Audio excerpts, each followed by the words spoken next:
The wind off the Atlantic tasted of salt and iron that April morning, rattling the loose shutter on Lena Whitmore's cottage like a warning. Ashford, Maine, clung to the cliffs the way barnacles cling to rocks, stubborn, gray, and half forgotten by the rest of the world. The town's single traffic light blinked yellow 24 hours a day, and the diner still served coffee in the same chipped mugs it had used when Lena was a girl. Secrets here didn't leak, they fermented. Lena was 62, widowed or so the headstone said, and allergic to pity.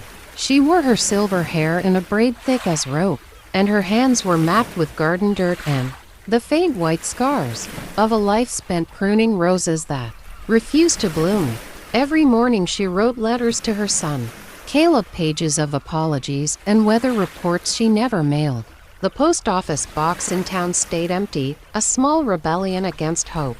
The power failed at 9:17 a.m. The radio died mid-sentence, leaving only the storm's percussion on the tin roof. Lena lit a candle stub in a jelly jar and carried it to the window. Rain needled the glass.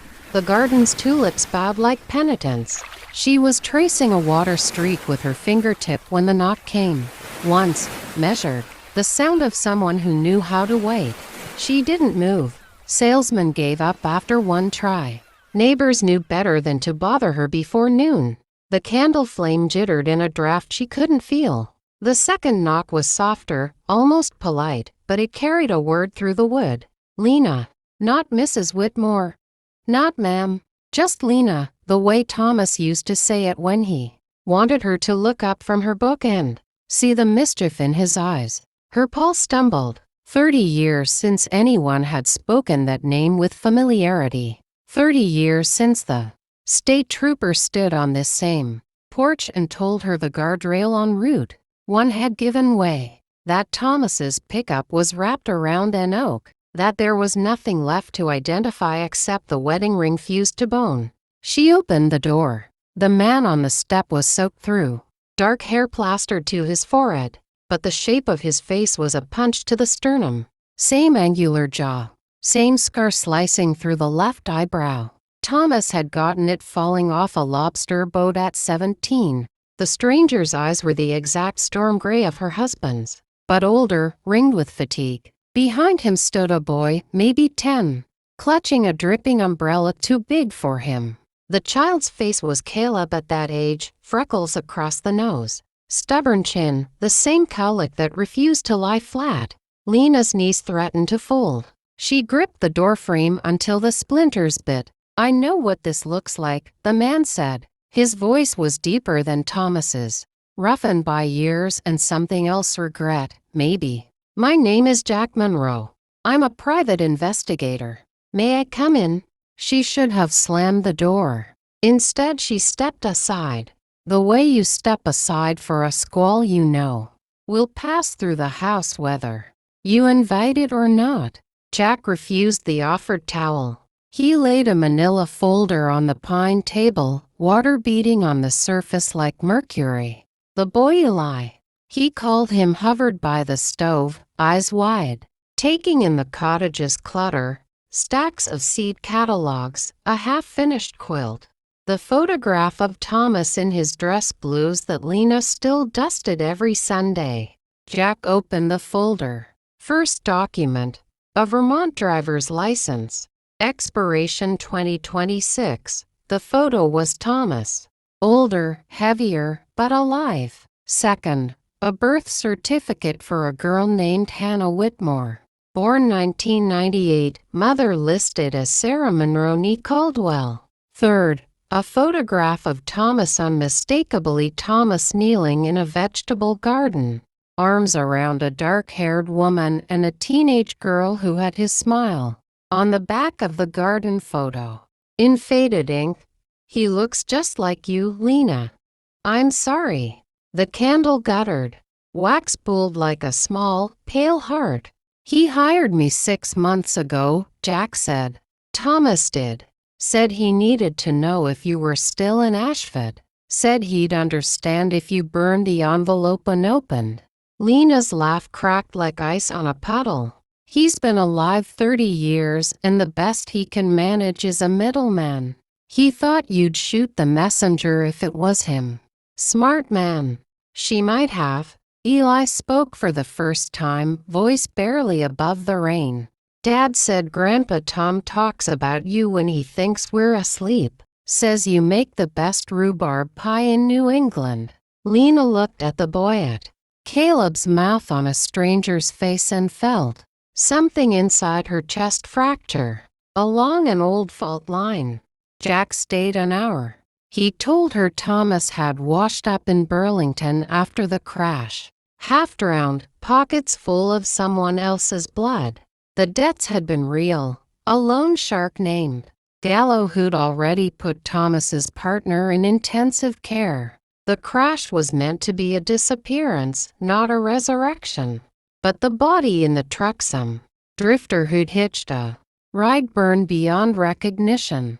Thomas took the out fate handed him. He wrote you, Jack said, every month for 5 years. Your father intercepted the letters, burned some, kept others. Lena closed her eyes. Her father, Harlan Reed, had died clutching his gradations like rosary beads. He'd never forgiven Thomas for knocking up his only daughter at 19. That boy will drag you down, asterisk, he'd hissed the night Lena announced her pregnancy. Mark my words. When Jack and Eli left, the storm had eased to a petulant drizzle. Lena stood on the porch until their taillights vanished around the bend. Then she went inside, opened the wood stove, and fed it every unsent letter to Caleb. The paper curled, blackened, became ash that smelled faintly of regret and lilacs. She drove to Vermont the next morning. The address Jack gave her was a gravel road off Route 100. A farmhouse painted the color of butter left too long in the sun. Chickens scratched in the yard. A dog the size of a small pony barked once and decided she wasn't worth the effort. Lena's hands shook so badly she nearly dropped the keys. Sarah Monroe answered the door. She was shorter than Lena expected, with laugh lines and flour on her apron.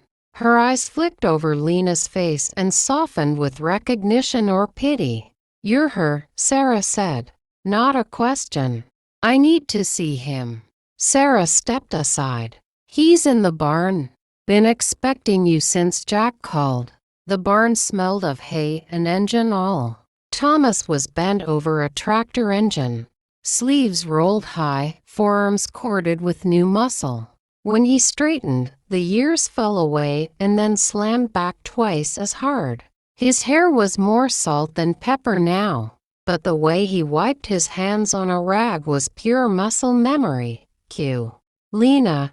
Her name sounded foreign in his mouth, like a word he'd rehearsed in mirrors. You let me bury an empty box. I know. You let our son grow up thinking his father chose a pine coffin over him. I know. She slapped him. The sound cracked like a branch in frost. His head snapped sideways. A bead of blood welled where her ring caught his cheekbone. Sarah appeared in the doorway, arms crossed, but didn't interfere. Smart woman. Thomas touched the cut. I deserved that. You deserve worse.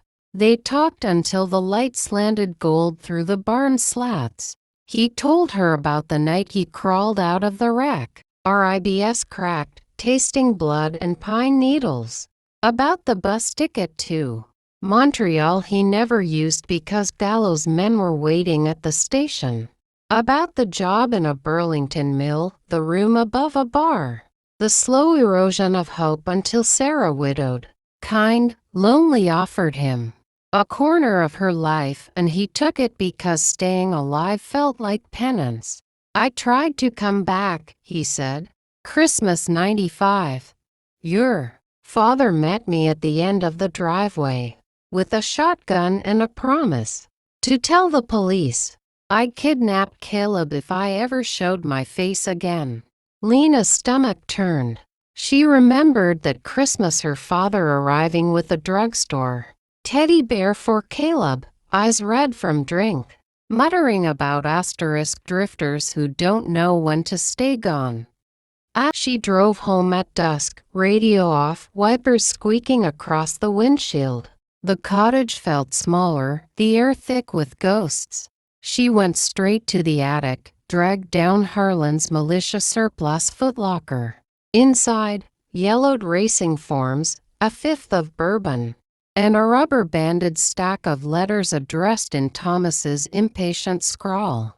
The postmarks spanned 1993 to 1998. She read them by flashlight. Knees on the cold floorboards. * Lena, I'm alive. I'm sorry. Tell Caleb his dad loves him. **** Lena, gallows in prison. It's safe now. Please? * Lena, I'm alive. I'm sorry. Tell Caleb his dad loves him.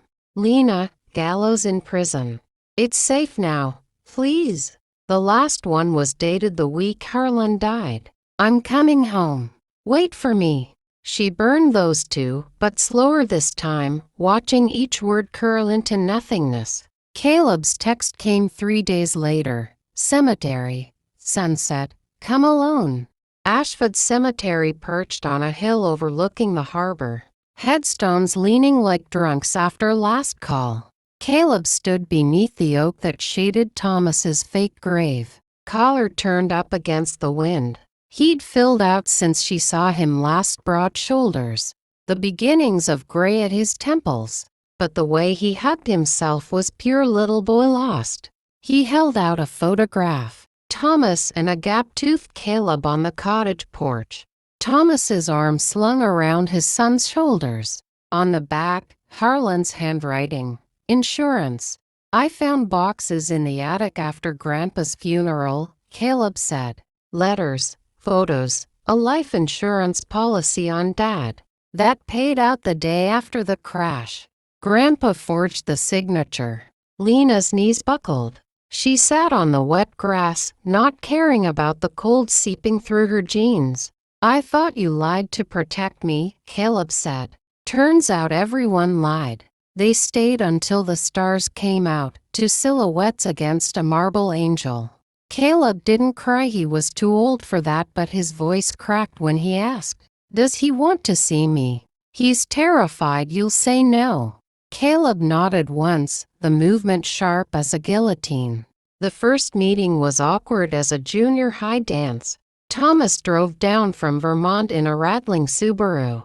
Sarah in the passenger seat. Their daughter Hannah sulking in the back with headphones. They met at the diner because neutral ground felt safer.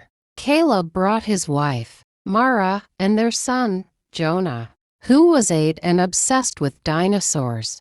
Jonah took one look at Thomas and announced, "You have grandpa eyes?"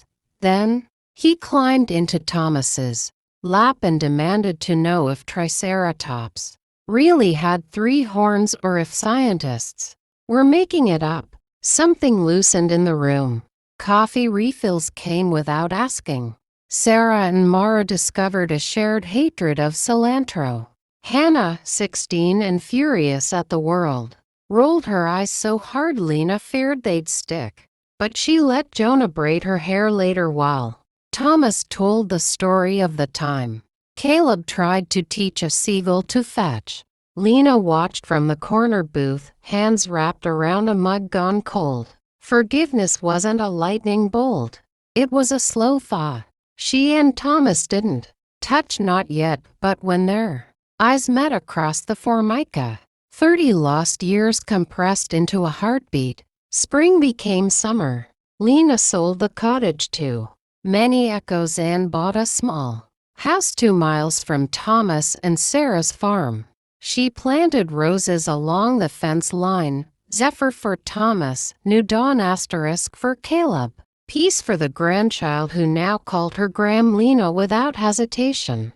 Some nights she still woke gasping, certain she'd dreamed it all. Then she'd hear Jonah's laughter through the open window, or Thomas's axe splitting wood at dawn, and the nightmare would recede. On the anniversary of the crash, they gathered at the farmhouse. Sarah grilled salmon. Mara brought potato salad. Hannah set the table with mismatched thrift store china. After dinner, Thomas took out his guitar, same one he'd played the night he proposed, and sang the song he'd written for Lena in 1985. His voice was rougher now, but the words hadn't changed. Caleb's eyes shone wet in the porch light. Jonah fell asleep against Lena's shoulder, sticky with marshmallow. When Thomas reached the final chorus, Lena joined in, her alto weaving through his baritone the way it had when they were 20 in Invincible. Later, washing dishes side by side, Thomas bumped her hip. "Still make the best rhubarb pie in New England." "Better," she said. "I finally figured out the secret ingredient." "What's that?" "Time." He laughed, the sound rusty but real. And for the first time in 30 years, Lena laughed with him. Outside, the Vermont sky was thick with stars.